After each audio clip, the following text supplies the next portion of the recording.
Hey, good evening. Thank you everybody for joining along and being here with me this evening on a nice Tuesday night. I do appreciate you guys. As always, all the gratitude in the world for everybody who comes and joins the show and follows along. I find this to be one of the most fun parts about doing what I do is just having the interaction with people. So it always anybody and everybody that comes along and wants to comment. And again, I love that and I appreciate every single one of you. So um, before we go and start talking about tonight's guest, I'm going to go ahead and cover most of the particulars, which I usually do every night. So if this is your first time um, watching the show, do us a favor. We're streaming live on a multitude of platforms. So if you're watching live, you can watch the show live on YouTube. If you're doing it there, do us a favor, hit the like and subscribe button. We are trying to build our viewership there and hit the notification button. That way, you know when we do go live or when we do drop other episodes on our channel. So again, you can find us there at Made from Scratch Broadcast there on YouTube. Appreciate it. And then on top of that, guys, we are streaming live on Twitter as well. So if you're following along on Twitter, you can catch us there through Periscope, and that is at MFSB Live as well.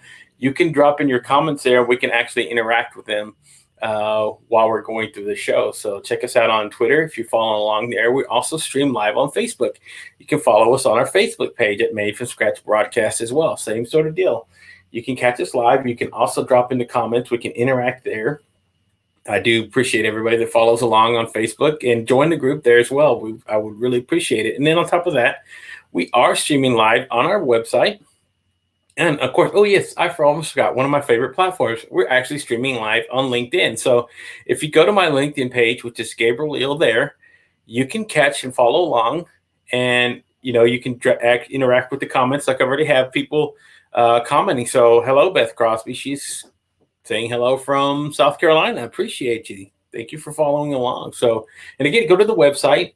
We are streaming live there as well, and that is at www.madefromscratchpodcast. There you can go to the live feed tab, and we are streaming live there.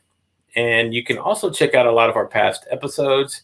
You can also check out the links to our podcast, and you can also catch our live internet radio station there, where we do play some of the past audio of the show, and we do put music on there, so it's just a fun way to keep interactive and that sort of thing. So thank you a lot, guys, for joining in. Again, all the gratitude in the world for everyone who comes along and shares. So about tonight's guest, guys, so let me tell you a little bit about him. So today's guest speaker spent 15 years sailing in search of stories. His company, Remarkable Stories Inc., teaches the art of business transformation through storytelling.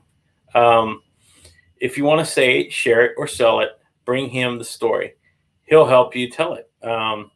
He's the author of 12 books, and his latest book, Speak Inside the Box, on-screen presentation tips for speakers, trainers, and leaders, is out now on Amazon, so you guys can go check it out there. He'll be talking about his journey from sailing to storytelling.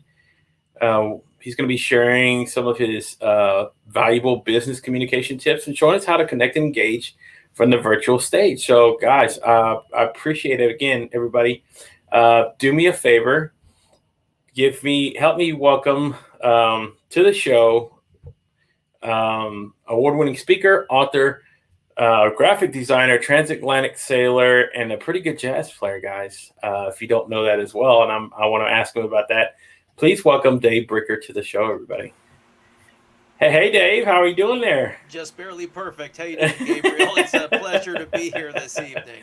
Thank you for joining along. I do appreciate it so much. We already do have people interacting a lot with on Twitter. So on LinkedIn. So I already have people flowing in with comments. So Beth Crosby from South Carolina said hello. Christina Honeycutt, Kenneth Dunner, he's awesome dude. He's always following along. He always watches the show. So thank you guys so much for interacting. So let's go ahead and get started. A little bit about the interview. So, you sailed thousands of solo miles and across the Atlantic on a wooden boat. What inspired you to do something like take that kind of journey? Well, when I was 18 years old, I got a job working on an art project. I live in Miami, and there was this big art project in Biscayne Bay. It was Christo's Surrounded Islands project, for anyone who remembers that. They surrounded a bunch of islands with a border of pink fabric. You could look it up, it's quite an interesting thing. Okay, But yeah. I met some incredible people while I was working there, and they lived on sailboats in the free anchorage in Miami. Oh, And wow. I was mesmerized. I was a private prep school kid, and my parents were professional people. I thought adventures were something you had in books and movies, and these people had incredible stories. They'd been all over the world and visited all of these places and had these great adventures, and I knew I wanted to do that too. That's awesome, though. You would actually, at such a young age, right, to actually want to go out there and do something. I know most kids are sort of adventurous, but a lot of them wouldn't take on something like that. So that's pretty incredible. So, It and then it was a it, few years before I was able to do oh, it because I wanted to finish college. I took that yeah. year off. I went back. It took me a while because I was trying to figure out what the heck I wanted to study. And Of course. but I got a degree in liberal arts. I majored in undecided, and about 6 months, during my senior year of college, I bought a little sailboat for $3,000 and began to fix that boat up. And about 6 months after graduating, I took off for the Bahamas with $30 in my pocket and a locker full of food and dreams, and Wow. headed out into the blue and just had fantastic experiences. That's incredible. So, you speak about writing and storytelling. So, uh, you know, what should well, let's start about how you actually got into writing. So, what is the one thing that kind of drew you to wanting to become a writer of all things? Because that's not just an easy profession to hop into, like where you would say, I can work my way up into management. Learning to become a writer is an actual art, is a skill. So, what made you want to become a writer in the first place? I think the fact that I've always been a reader since I was a little kid, I've always been a reader. And during those times when I was sailing, I had lots of time to read. I could just eat books for breakfast. So I did a lot of reading, and during that time really was when I started to get a little bit more serious about writing, and I just took notes and photographs and got into that. It wasn't until later in my life that I got interested in actually writing books, and that Yeah. was because I was working as a designer, and people would come and ask me to typeset their books and design their covers and things like that. And then, of course, I thought, well, gee, I can do this. This Yeah. really isn't.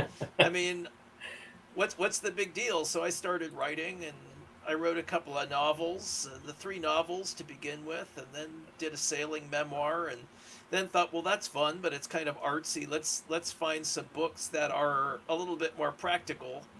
And I wrote a book about self-publishing. I wrote a book about writing style. A book about just practical topics that have to do with writing and storytelling. I won't go through the whole list of books. I can't remember them all, but I just finished number 12, and I'm about 25,000 words into number 13. Oh, wow. So that's pretty incredible. You know, uh, just real quick, somebody was commenting, can you increase his volume? I don't know, maybe we can turn the volume up. Yeah, let me see here. Let me see. One testing, 1 2. How are we doing? Is it a little better? There you go. Yep. A little bit lower, just a little bit. Yeah, Right there. distorting just a little bit. Okay, There you good. go. There we go. How's that, Beth? Thank Good. you. Thank you for that. Um, Thank you for that feedback. I Feedback, yeah. appreciate it. I love that. We can be more interactive and people comment. So I even have people like already asking, saying hello, come in, they pop their comments. Thank you, Preston, for again following along as always. So, um, you know, guys, let me go ahead and just kind of talk a little bit about Dave before we hop into the next question because he's done a multitude of things that we're going to talk in a little bit more in depth. But one of the messages why I love to bring people like yourself onto the show is the fact that even though you've done all these things, none of these things define you as a person. You are, again, you don't have to be stereotyped. You don't have to be typecast as one sort of thing. You've actually done, again, your moniker tell just enough that by itself, being a writer, a storyteller, a sailor, a jazz player, and all these things are all interesting parts and integral pieces into kind of saying who Dave really is. So people, you don't have to just be that one thing. I think a lot of people who work a whole career as one sort of a manager, or they're an accountant, right? And they'll spend their whole life saying that's all I am is just accountant. So they let their title kind of define their role in life and who they are as people. Where we're creatives like ourselves, we do everything. I'm like you. I've been a writer. I've been, uh, I've done. Here I am doing video, right? I've done blogs. I've done artwork. It's done it all. So kind of, I don't like. I'm like you. I don't like to be defined one way or another. So let's I go think ahead. it, I think if I were to try that, I wouldn't succeed at it. I need to be a lot of things, and if I mean, it's the same thing. I mean, if you put me in a company, I'll be good at my job. But if I have just one job to do and I've got to stay in one silo, I'm going to go crazy. I need to do a lot of different things. It's just the way I'm wired. I think some people take comfort in the idea that there's one thing to do and that's all they've got to get good at. But I don't think I've got to be good at everything that I do. I don't think I'm the best in the world at anything I do, but I enjoy getting better and learning new skills and learning new things and trying new things. And Yeah. So, and again, it speaks a lot about who you are as a person. So, how do you take an extraordinary experience like crossing the ocean or climbing a mountain or fishing a marathon and use and finishing a marathon, excuse me, and use these stories to connect with other people? Tell me a little bit how would you do something like that? I think that if you're going to be a storyteller, whether you're a writer, whether you're a speaker, or whether you're a designer or a musician, those are all different dialects of the storytelling language. And if you're just going to get up there and talk about yourself, people are going to lose interest pretty quickly. My father always said narcissism is the only disease in the world where the sicker you are, the better you feel. And no, That's a nobody, good one. nobody wants to hear a speaker up there celebrating themselves, even if they've done something extraordinary. So I think it's really important. If I talk about crossing the ocean, I've got some good stories to tell about reefs and storms and calms and things like that. But it isn't too deep into the story. I'll get into it and talk about the oceans that my listeners, that my audience has to cross. We're all on a journey of some sort. We all have challenges to meet. We all have obstacles to confront. And the trick is to make your story a metaphor for the person in the audience's story. You don't need to run a marathon. You don't need to sail across an ocean. You don't need to climb Mount Everest to have a great story. We're all living stories every day, or we're bored to death. Yeah, exactly. And again, it kind of like when I bring people on the show and I tell them essentially that your story is very interesting. It has some kind of value. It has something that people are going to find intriguing as long as you share it. And I think that's what people a lot of times have a problem trying to figure out is whether or not they think if their story has any kind of wow to it. They think that if you don't, again, like you were saying, you don't have to climb the mountain, you don't have to finish a marathon to have an interesting story. Stories can be really isolating. I know that, okay, I sailed across the ocean and I, climbed a volcano in the Azores and slept inside. I've done all this wacky stuff. But, I came back to the land of clocks and calendars and I'd go to a party or something. It's like, oh, you're that guy who lives on the boat. It's like, okay, it's all over for me. I'm the noble savage. I'm the freak, right? So people who have extraordinary stories, it can be very isolating for them.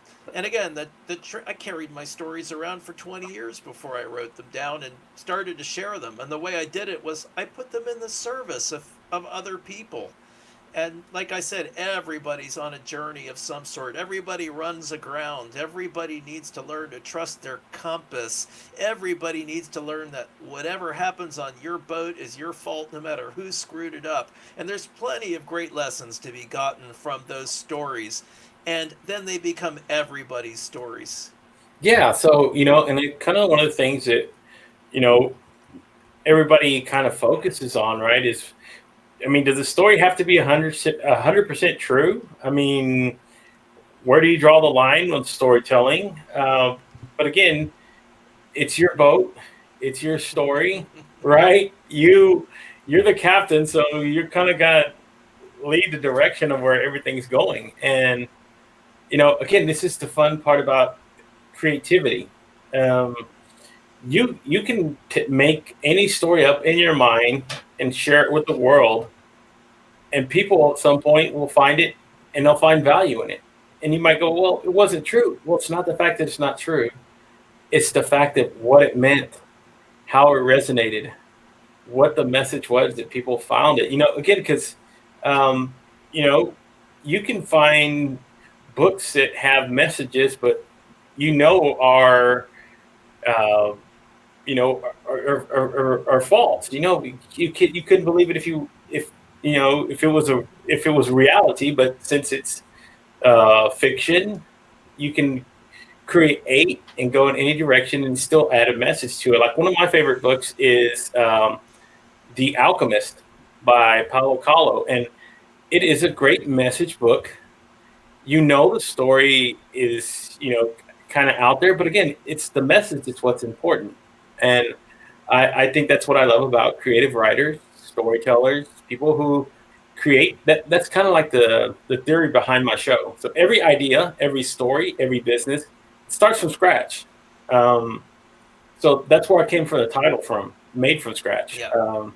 Because again, you can start out with just an idea, and even if it's loosely based on experiences that you had in your life, you don't have to draw it 100% true.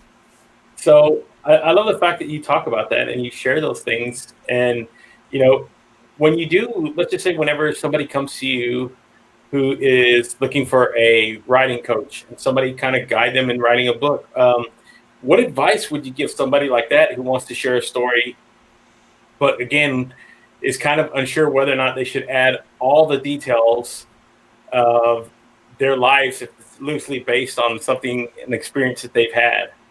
I think that it's a great question. And I like that you tied it into the question about whether or not the story should be 100% true. I think that there are some intuitive boundaries, but storytelling is not journalism. If you're writing an article for a newspaper, then you put the details in and you put the facts in. I'm not sure everybody actually does that these days, but the idea is you're a journalist and you're trying to let people know what happened as accurately as possible. But if you're a storyteller, your job is to transform the reader, transform the audience in some way. You want them to think, feel, or act differently after they've been exposed to your piece, after your work, your speech, whatever it may be. And whatever best serves the audience is what should be in there. Now, if I told you I sailed across the Atlantic Ocean, and that's true. If I told you I did and I hadn't, that would be a lie, not a fiction. Yeah. However, if I told you that I journeyed from island to island to island to island to island, and in fact, I went to those islands on 5 separate trips, I just made the navigating of that little chapter a lot easier for you. You didn't Yeah. have to sail back and forth. There's no point in it. Or if I made up a character who was plausible, who helped me make a point. The fact of the matter is, if a month from now someone were to interview us and ask us what we talked about, you and I would tell very different true stories about what went on in this interview. Yes, yes. And again, it's all about, again, you talking about interpretation, and you're talking about because again, somebody can read the same book and have different opinions and take different interpretations to what it on. I mean, look at the greatest book ever written, the Bible. So many people draw so many different conclusions from the same true words that have always been there. Um, it's the greatest way that again it leaves so many things open to interpretation for people. So Yeah, that in the phone book, right? Everybody yeah, gets something different out of it. exactly. So but again, that whenever you do share a story, um, and especially since you're writing fiction, creating those characters, right, adding those depths that add to the message that you want to share, those are all wonderful, wonderful points that again, it doesn't have to be real to make an impact. um, It and has that to be authentic to make an yes, impact, and that's the difference. there you go, and that's the way to do it. So you've written a number of books, and some of them are about storytelling. Tell me about the latest one that you've actually written, which is called oh wow, blanking.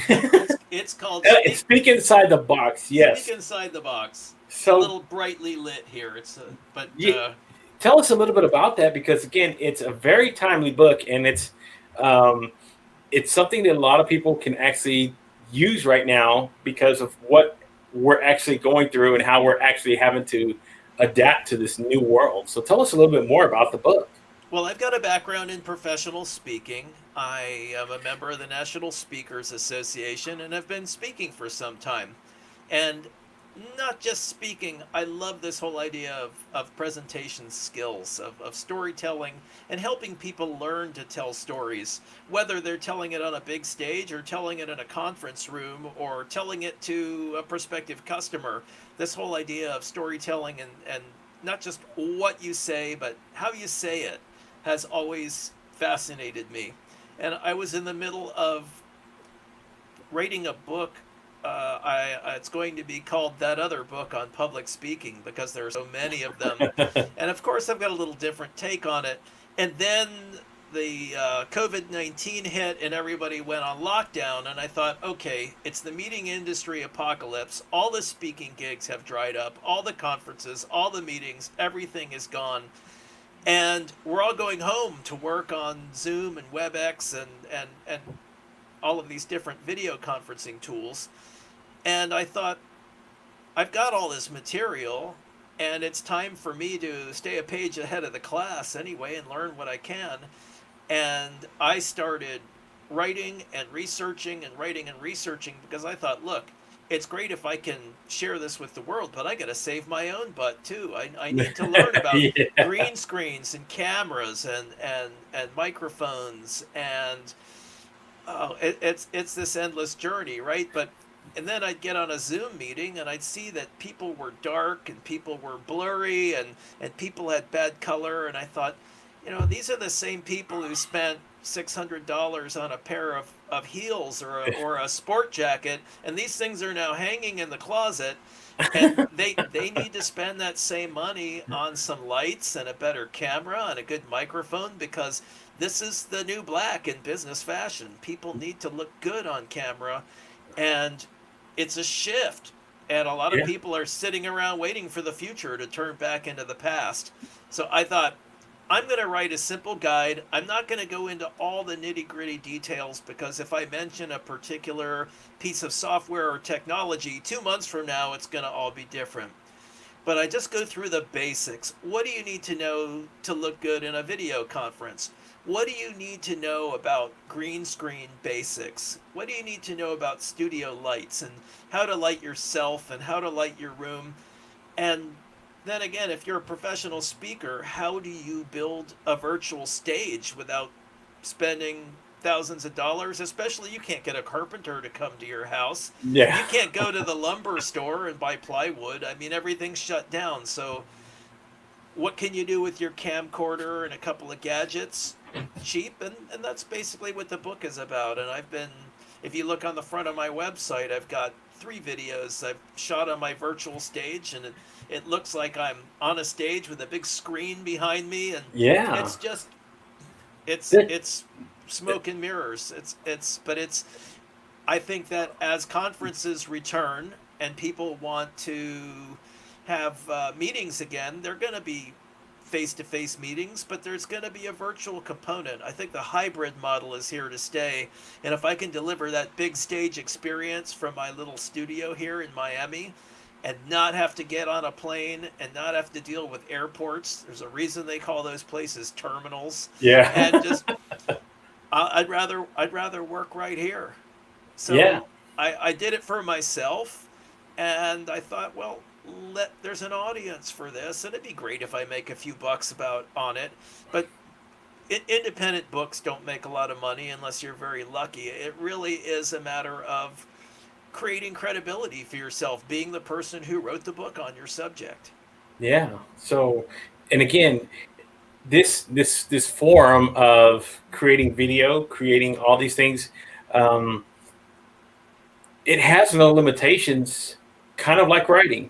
Um, the ways, the things that you can do, the technologies that are there, you can create ways to be very innovative as long as your imagination lets you allow you to do it. There's actually virtual studios that you can actually look like you're sitting behind a desk. Um, it has there's functions that do multi-camera views in some of these virtual studios, and it really just, again, how creative do you want to be? What are you trying to what are you trying to present? What are some of the things that you can do, again, to make yourself look really good, make yourself, and again, it just takes a little bit of time. So yes, that money that you were spending on a $600 suit, you can invest that in, a lot of the technology to kind of, $600 itself can at least boost you into a medium level sort of production and being able to do a lot of interesting things, not having to, again, you don't have to go super fancy, you don't have to go super technical, but again, you can imagine when you're sitting there and you're talking about a $100,000 executive trying to do a Zoom call with really dim lighting and,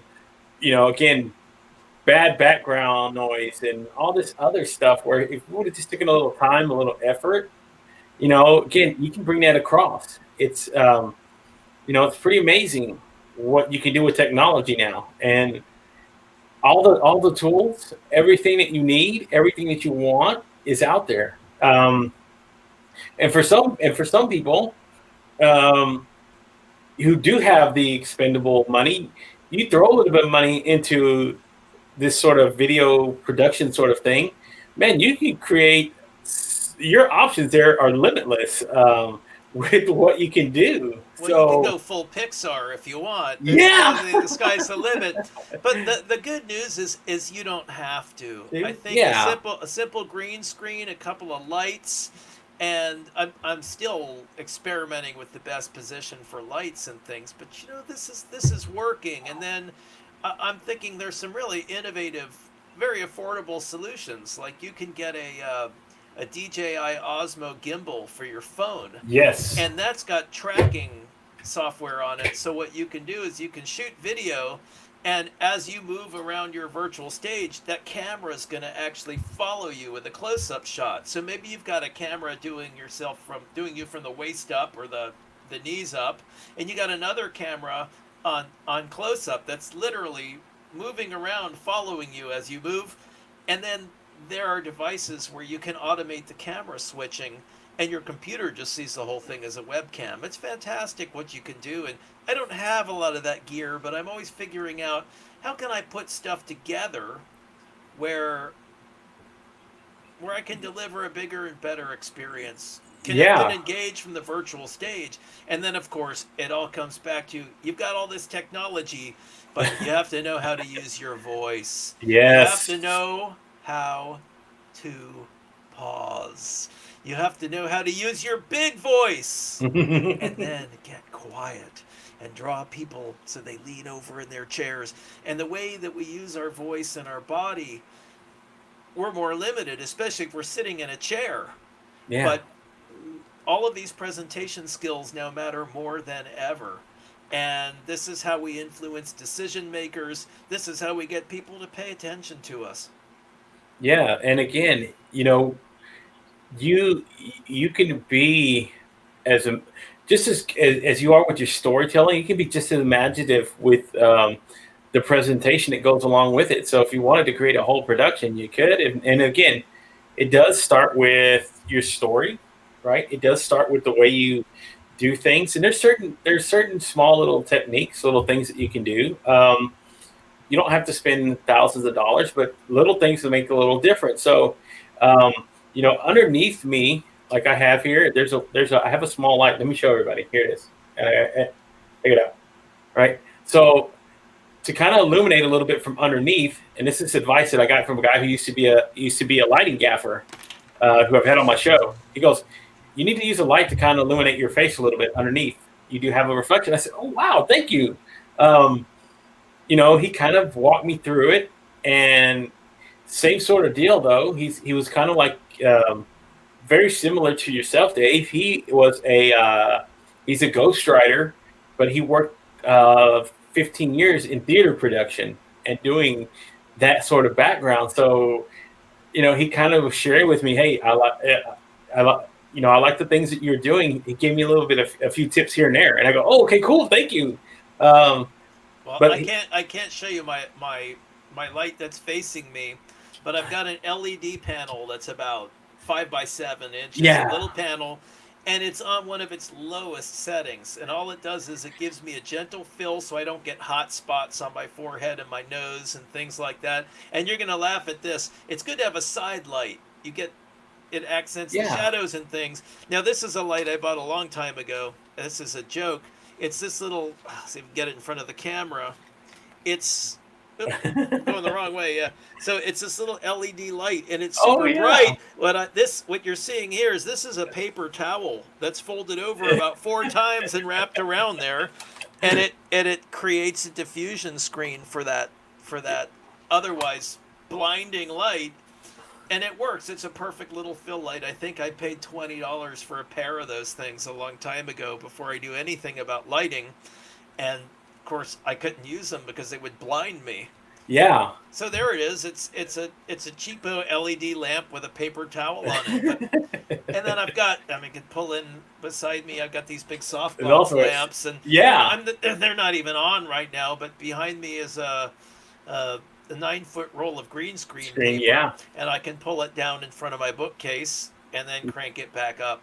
Yeah, and I love that too. It's just pretty fun what you can do with the video aspect of it, and making a creativity aspect. But again, it goes back to your story though. So what are you trying to share, right?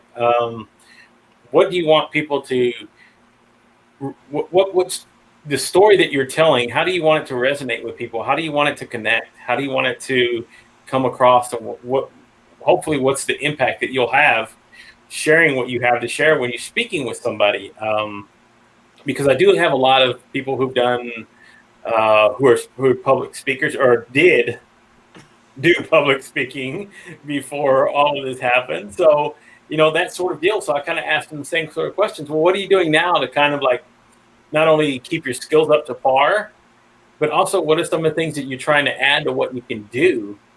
And they're kind of like on the back page, whereas like what you're doing, where you're jumping straight into it, you're bringing it to the forefront, you're sharing these things in a book, you're putting all this stuff together. A lot of these public speakers are kind of waiting back in the wings, thinking the same sort of deal, right? That, oh, I'll just wait till everything goes back to normal. We had this conversation before. I don't think it's going to go back to normal. I think we're going to have a new normal, and it's going to meet somewhere. There'll be bounce back. And look, I can't wait to get on a stage again in front of a real audience. That's a rush. It's fun to do. However, I also know that, look, there are going to be a lot of virtual speaking opportunities that come before the real ones come. And frankly, look, I live in South Florida. I've got Miami, Fort Lauderdale, and Palm Beach. So when I go travel to speak, I've got to fly over a lot of prospective opportunities to get somewhere. So Yeah. and look, Orlando's 3 hours away from me by car. So there's so much work in South Florida. Why do I want to travel all over the For the world world. speaking? I mean, it sounds romantic, but I've got friends who do that, and I admire them for it. It's not the way I want to make my speaking money. And what I really love is coaching. I love working with people, with groups, with individuals, doing workshops, and all of that kind of stuff. So I think that what happens is, for me, I wanted to have my virtual stage set up, a big green screen where I could, and a big camera, nothing big, but a 4K camcorder mounted on the wall on the other side of the room, and I can shoot myself from the knees up with that, and I've got whatever 6 or 8 feet to walk across the stage. I can take you on that journey from conflict to transformation. I can move over here and play a character and move over there and play a character. Right now, this is great. You and I, we've got our headphones on and our condenser mics. We're having a conversation, and Yeah. this is a broadcast scenario.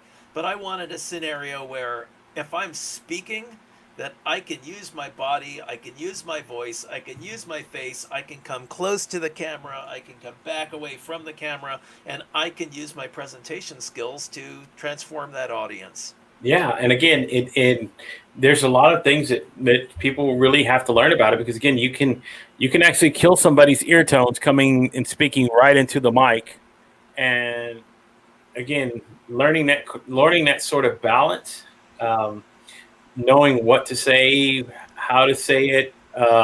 All these things come into play that a lot of people don't understand. And one of the first things that I had to learn, and I've been sharing with people who ask me, is like when you do a live stream, what I'm doing now, right?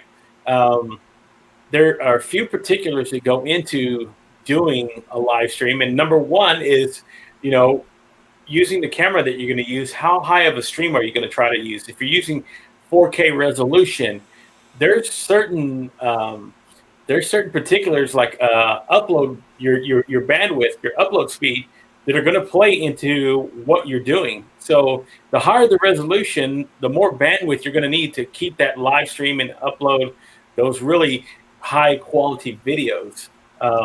So that thing comes in important, because I learned that when I first started doing the live broadcast. I learned that I was streaming at too high of a resolution on a low bandwidth speed, so you get a lot of problems. You might have lag, pixelation, all these sort of things, and it really affects the quality of the product. Now, again, the message is important. That's always the main thing that you want to focus on.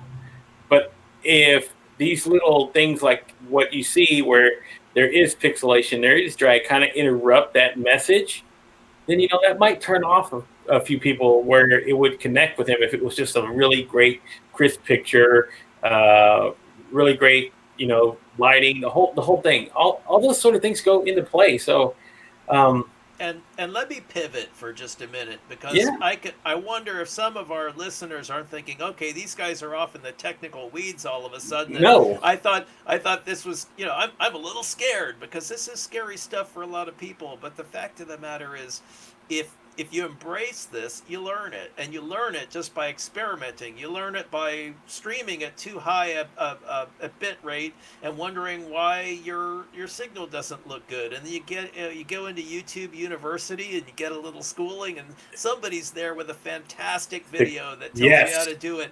And it's not about, you have to be more in love with learning than you are afraid of technology. And all of this, you just learn it one little bit at a time. And hey, keep your brain active. We're not getting younger, right? hey, keep right. keep changing, keep evolving, keep learning new skills, keep educating yourself, and keep finding new mentors and teachers. And I joke about YouTube University, but when I started writing that book, I knew nothing about green screens other than the concept. Okay, I put a green screen behind me, and then I tell the computer to knock out everything that's green, and as long as they don't drink from my green cup, Here, Yeah. watch what happens. Right, here's my Yeah. green cup, and the background shows through it. Right, so it's like Yeah. you learn these things, like, okay, don't drink from the green cup while you're on the green screen. And Yeah. but you have some fun with this stuff. You make your mistakes. Yeah. And this is streaming media. This is not NBC or CBS or CNN, or nobody's expecting you to be polished and to have cameras with $25,000 lenses on it. It's just, look what we are able to do. We couldn't have touched this 10 years ago. No, and again, if you're going to be intimidated by video, right, you're probably intimidated by a lot of other things in life. Like, so I've had people who tell me, man, I want to learn how to, I really want to write a book. And the first thing that pops in my mind is, why don't you? I don't know how to write a book. Go learn. You know, again, sort of same sort of deal that what you're talking about with video. A lot of people put these forms of resistance in front of themselves, and they don't ever attempt it. They don't even take the step. They don't even take it because they're afraid of what it takes to do it. And then when you start doing it, you start realizing, well, this isn't so bad. It's not as bad as I thought it was. Well, And you're gonna make I deal with this all the time with writers, and especially with people who really want to develop public speaking skills, and they're terrified. And it's interesting because most fears, 99% of the things that we're afraid of in this world, begin with the words what if. What if this happens? What if that happens? And we make up these scenarios and we paralyze ourselves with our own imaginations. So I'm afraid all the time. You think I wasn't afraid to get on a sailboat and sail 26 days nonstop to the Azores? And I mean, who does this stuff? But at the same time, think about someone who spends an hour a day on the expressway. Their odds of survival were you know, I would bet my odds sailing across the ocean than what they deal with any day.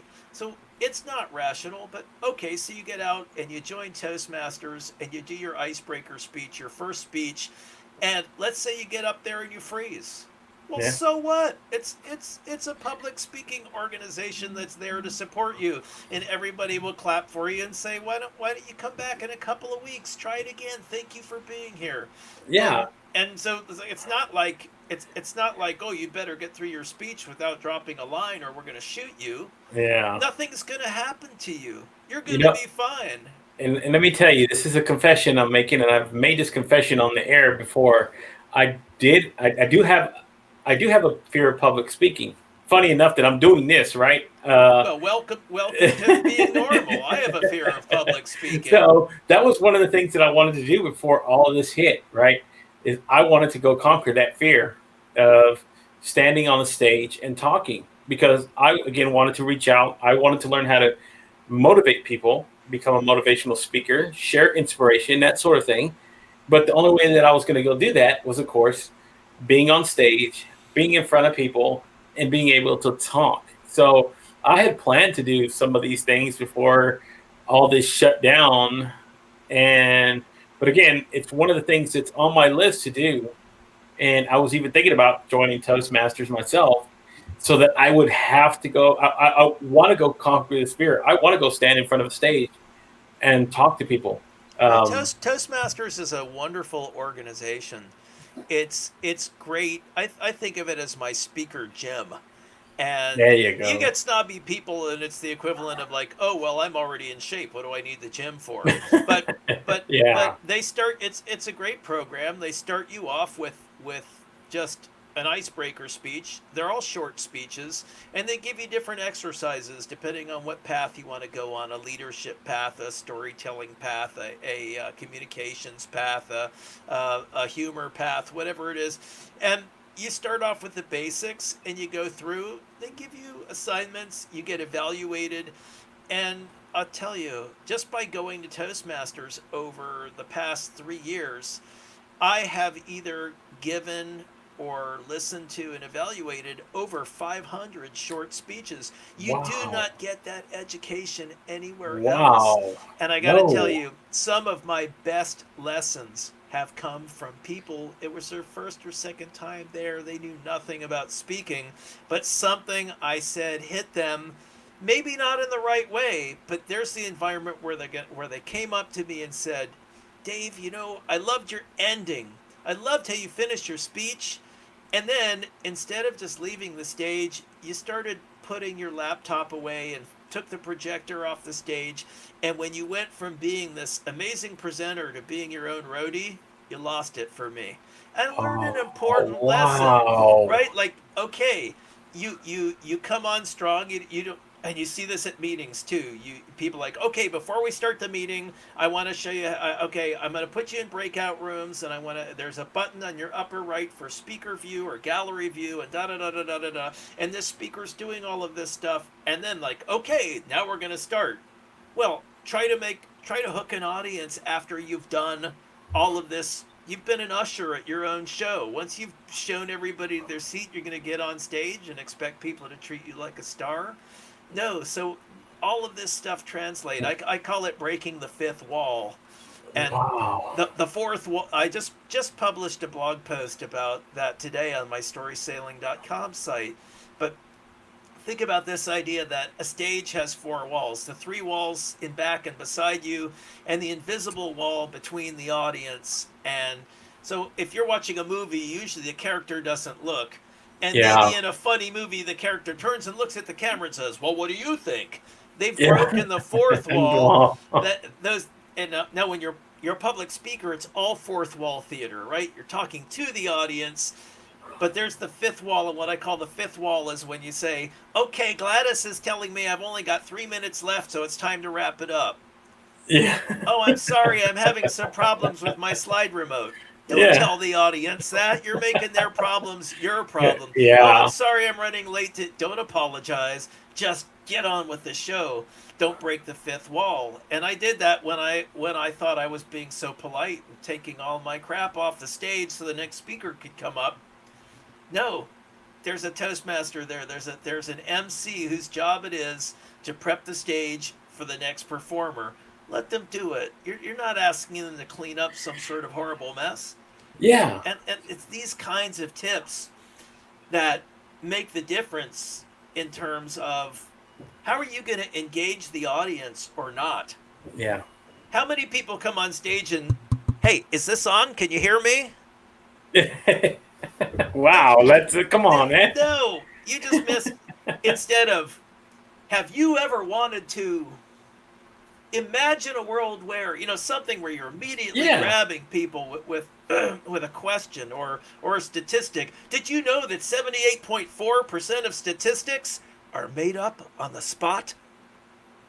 Whatever it is. There you go. Something, Right. a joke, a story, and instead they're talking about everybody. Can you guys move up to the front row? Can you Yeah. hear me?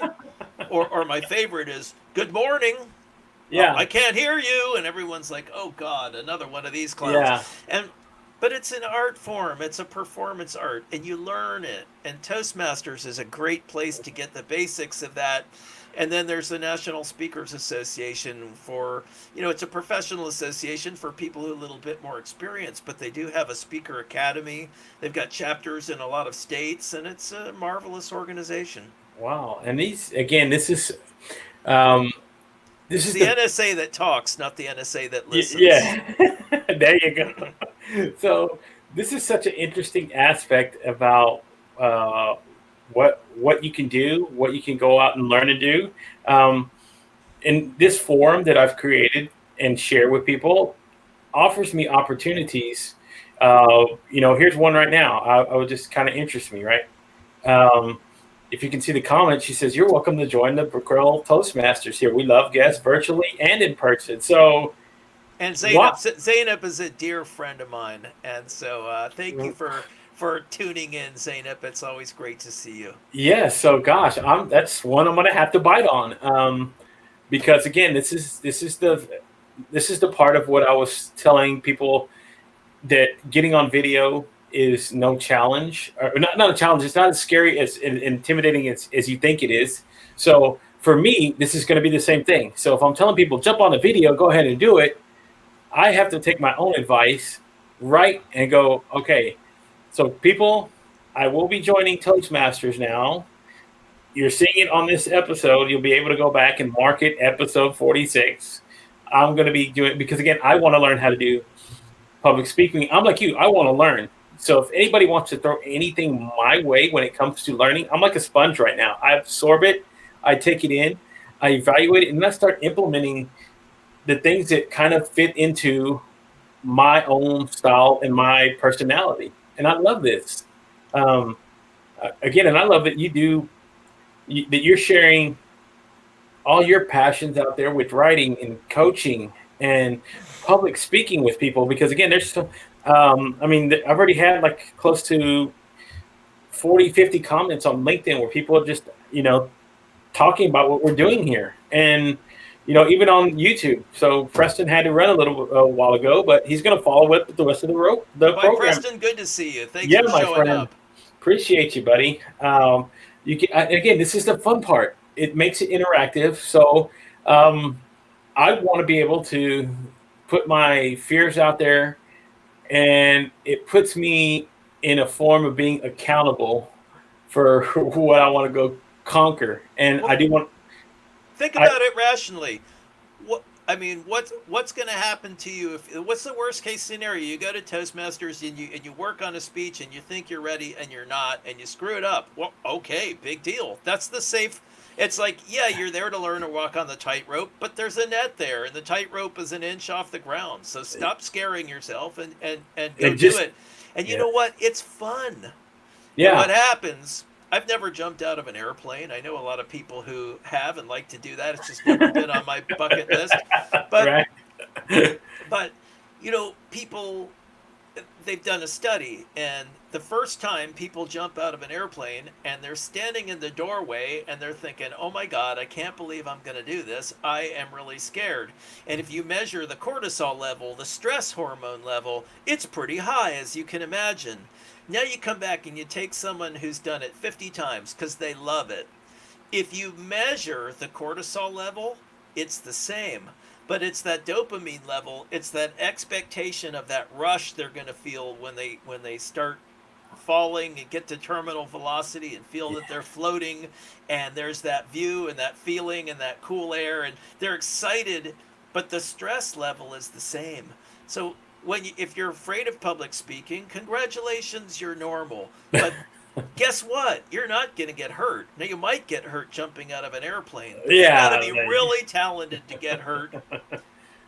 Public speaking, right? So, okay, so you challenge yourself, but what happens is at the end of it, and it'll surprise you the first time because you won't be expecting it, even though I'm warning you, is at the end of your first speech, your icebreaker, you're going to get a standing ovation, because that's the tradition that they welcome people into Toastmasters. You do your first speech and you get that standing O, and you know what? It's going to blow your mind to have a room full of people stand up and cheer for you. Wow. And the fact of the matter is, you will have deserved it just for making the attempt. And people get addicted to that. It feels good. It's a good thing to get if you can connect with a room full of people and get feedback, supportive feedback from a whole room full of people. I mean, why wouldn't you? Yeah, and that's what's the thing for me that I want to be able to do. It's not only, I can do this all day long, but here's the thing about it, and it's nothing against video streaming. You don't get that instant feedback. You don't get that connection. You don't see that. You don't get to feel the energy. You don't get to. You can always say, well, it's just me and a camera. That's cool. There's nothing wrong. That's how I actually sell the approach to people. We're just going to have a conversation with the camera on. That's it. It's that comfortable. But I want to be able to stand on the stage and look out there and see a sea of eyes and people, and just know that, again, I'm going to be able to have that instant connection with people. But again, that's what I love. I love that instant connection, that feel, that radiant energy that comes from being on. My heart's already racing now thinking about it. and I haven't even done it. So, again, thank you, Dave, so much for sharing everything. And I'm going to give a shout out to all the people who've been following along here on LinkedIn and on YouTube. Thank you, Olatha. Thank you for Scott, Christina Honeycutt. Thank you for joining along. Kenneth Dunner. Thank you, Wendy. Thank you, beautiful Wendy Julio. She's awesome. I love her. Brooke Gelfand. Thank you again for hopping on and sharing. They're being so supportive. Christina Honeycutt's like Toastmasters is so supportive. I love it. So yes, definitely an organization that I want to be involved with, and even check it out. You are bigger than your fear, and you already are on camera. Yes, thank you. And again, I think that being able to do this and being able to go stand in front of a public audience are just things that I'm going to love doing. It's just the buildup. It's the same thing that goes along with anything. It's the buildup about the anticipation. It really gets you. And I have to tell you, of all the things that I do, because I work with people on their books and do some graphic design, not as much as I used to, but I do a lot of things related to communication. I think coaching speakers is among my favorite, because what happens to people in a very short time, I've seen people who come in and they can't even make eye contact, and they shake your hand with this kind of limp noodle kind of handshake, and they're just so terrified to engage with another human being. Yeah. And after a few speeches, something starts to happen, and this incredible change, this transformation comes over them, and they are they become different people, and they gain this confidence, and they realize, oh God, I would have been terrified to go talk to that attractive person, but guess what? It's just another audience that has one person in it. I can do this. I'll go make conversation and see what happens. These are the people who ask for a raise. These are the people who ask for the overtime. These are the people who say no when they're overloaded, and they get this confidence. And look, I lived on a sailboat for 15 years. I'm about the most introverted person you could ever meet. And I laugh all the time because people meet me. Oh, you're just a major extrovert. It's like, no, I just learned to fake it. There you go, right? So, guys, everybody out there, we all have the ability to do this. We all have the ability to, whether it's public speaking, whether it's being on camera, whether it's writing a book. We all have the ability to do this. It's just about us going out there and taking the action and taking the steps to want to do this. And stop letting the intimidation factor be the thing that makes the decision for you. And I tell people all the time that, you're only going to go as far as you allow yourself to go. So if you want to only talk about writing a book and never do it, then that's what's going to happen. You say you want to go jump off a plane and whatever. I recommend a parachute. Sure. But you always talk about, but you never go do it. Well, again, that's as far as what you're talking about. That's as far as it's only going to go. So take steps, take action, go do these things. And guys, if you're interested in doing any of these things about writing a book, doing public speaking, getting coached, check out my friend Dave Bricker. You can go to his website at www. You can see the website under there, www.storysailing.com.